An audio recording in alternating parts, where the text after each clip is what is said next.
नमस्कार, मैं हूं आकाश और आप जुड़ चुके हैं द पब्लिक थिंग से। संसद में विपक्ष के पास कोई मुद्दे नहीं है, इसलिए संसद में तकिया लेके आया जाता है और तकिया इधर से उधर किया जाता है। संसद को परेशान किए जाते हैं और संसद की गरिमा को ताक पर रख दिया जाता है। विपक्ष के पास कोई मुद्दे नहीं है, ये बात कही है चिराग पासवान ने। चिराग पासवान आज दिल्ली पहुंचे, दिल्ली में पटना पहुंचे और पटना में मीडिया कर्मियों से बात करते हुए उन्होंने जमकर विपक्ष के सांसदों पर बरसे और ये कहा कि ये लोग मुद्दे की बात नहीं करते हैं, प्रश्नकाल में प्रश्न की बात नहीं करते हैं, प्रश्न नहीं उठाते हैं, अपने सवाल नहीं उठाते हैं और न ही उसका जवाब लेना चाहते हैं। ये लोग सिर्फ सदन को परेशान करना चाहते हैं, तो ऐसे में सदन उन्हें बर्खास्त तो करेगा ही। साथ ही साथ उन्होंने ये कहा कि बिहार के जो भी सांसद हैं, इन लोगों को उनके क्षेत्र का मुद्दा उठाना चाहिए। बिहार में लगातार अपराध बढ़ रहे हैं, रोज सब इंस्पेक्टर की मौत हो रही है, हत्या, लूट, अपहरण, बलात्कार, ये सारी चीज़ें हो रही हैं, लेकिन उसके बावजूद भी कोई मुद्दे की बात नहीं करता है। सदन में सिर्फ बवाल किए जाते हैं, मुद्दा विहीन सदन हो गया है और इन्हीं के चलते लोगों को सस्पेंड किया गया है। तो ये सारी बातें हैं, संसद से आने के बाद ये सारी बातें आई हैं और इस बातों पर जम के भड़के हैं चिराग पासवान।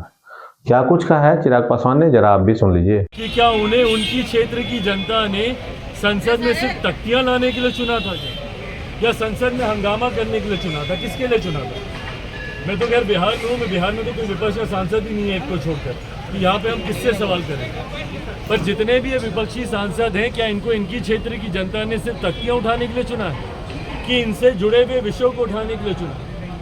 इस बार भी संसद में कितनी बार 0R में हमारा नाम आया, हमको विषय उठाने थे। हाजीपुर से जुड़े हुए विषय थे, जमुई से जुड़े हुए विषय थे। एक सांसद के पास संसद में उठाने के लिए 0R एक बहुत महत्वपूर्ण समय होता है, प्रश्नकाल एक बहुत महत्वपूर्ण समय होता है। ऐसे में ना आपने प्रश्नकाल चलने दिया, ना आपने 0R को चलने दिया। और जिस तरीके से आप तख्तियाँ, ये विपक्ष के सांसदों की साझा मंजूरी के साथ ही, एक आम सहमति के साथ ही ये फैसला, ये निर्णय लिया गया था कि कोई भी सांसद सदन में तख्तियां लेकर नहीं जाएगा।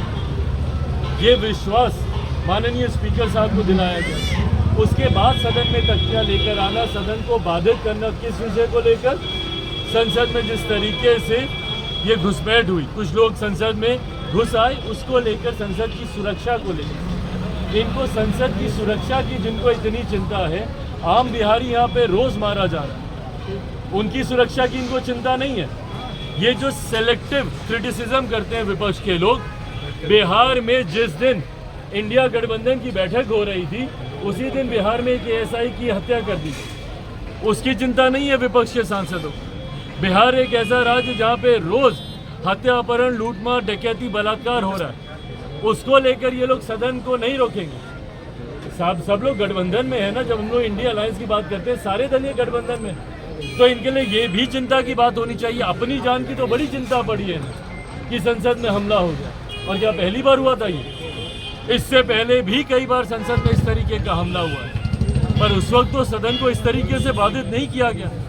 ये एक सोची समझी रणनीति के तहत ये किया गया। विपक्ष सिर्फ सदन को बाधित करना चाहता है ताकि विकास से जुड़े हुए, कल माननीय गृह मंत्री जी के द्वारा अंग्रेजों के ज़माने से जो चला आ रहा कानून, उसको बदलाव करने के लिए बिल को पारित किया गया।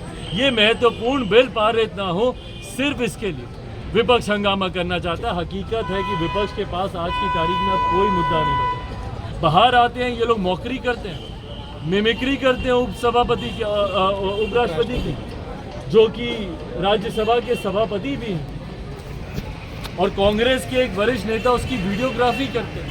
बताइए कहाँ से उचित है? जो व्यक्ति एक जाट समाज से आता है, जो व्यक्ति एक किसान परिवार से आता है, आप उनकी मिमिक्री कर रहे हैं वहाँ पे बैठकर, क्या ये सही है? इंडिया गठबंधन कह रहा है कि मिमिक्री नेहरू जी के समय से ही होता सदन में होता आया है और